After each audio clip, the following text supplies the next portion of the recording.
Hey everyone, welcome to Reverse Homesteading.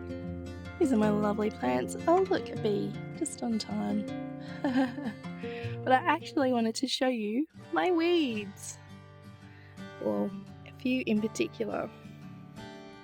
There's one over here, which I showed you the other day, called flickweed. It's a kind of cress. And what I actually thought was probably clover from the distance is not. It is the cress.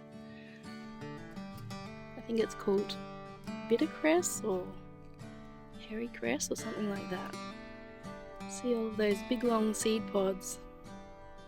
They're the ones that flick the seeds far and away. So we have quite a carpet of it.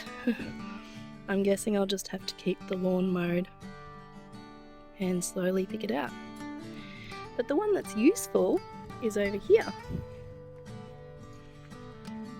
I've been watching it grow bigger and bigger, and you might ask, why would you let a weed grow bigger and bigger? Because it's big enough to do this with. So pull it out. Looks very, very healthy. It's in a good spot there, and we take it over here to my composting process. So why would you let it grow bigger? Well, because it doesn't have any flowers or seeds on it, so it's not going to create problems in your compost. And you can cut it up into little bits, or just rip it to bits as I have, and put it in there. The other thing I was going to show you is what I do with adding more to this. These are my just little messy leaves from my Brassicas. Kind of smells that way too. It's a little bit cabbagey in there, but we shall survive. Just grab my hand trowel. So this is my pile of soil and leaves which came off our garage roof. Really good for, oh wow, a great big ant nest.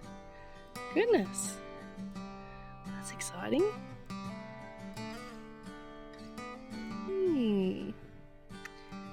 Never had that trouble with leaf litter before.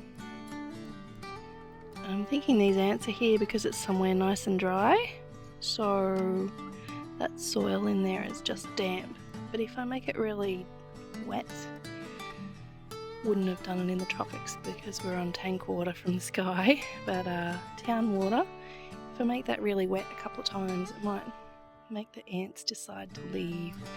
So I don't want to put any chemicals on there because if that's going to grow our food, I don't want chemicals in it. So we will try that for now. I'll just give it a really good soaking whenever I think of it. There seem to be ants where I was going to take some soil and leaves, so I am going to go for this area next to the potatoes and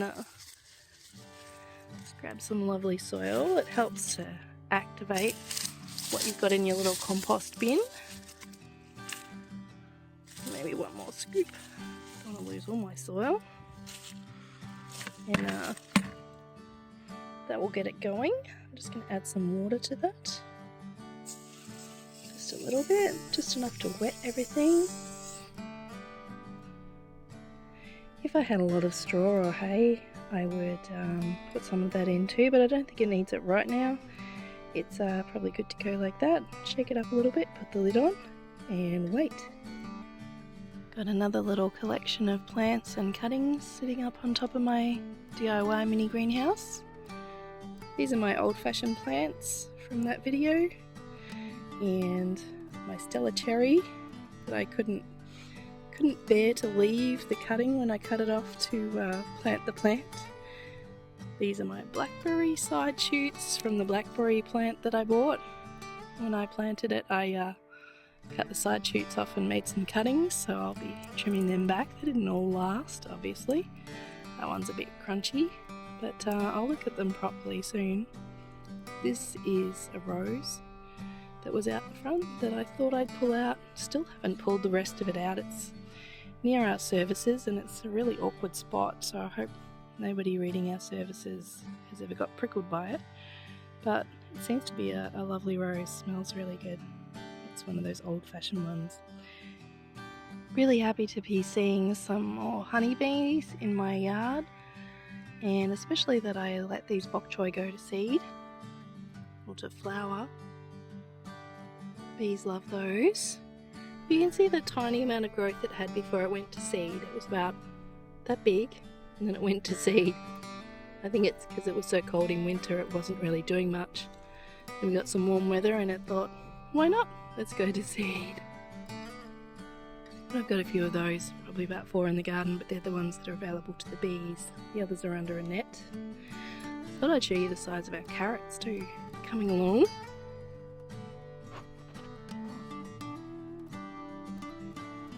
So it's getting almost big enough to pick. I don't want it to get too woody, probably not.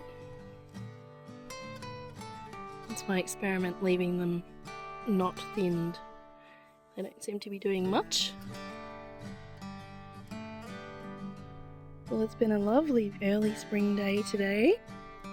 We've been out and about a little bit unexpectedly, but our little plant babies are still here to look at later.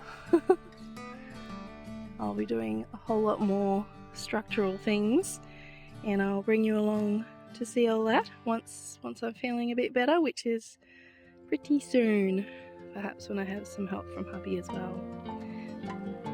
But in the meantime, hope you're having fun in your garden. Thanks for watching. I'll see you next time.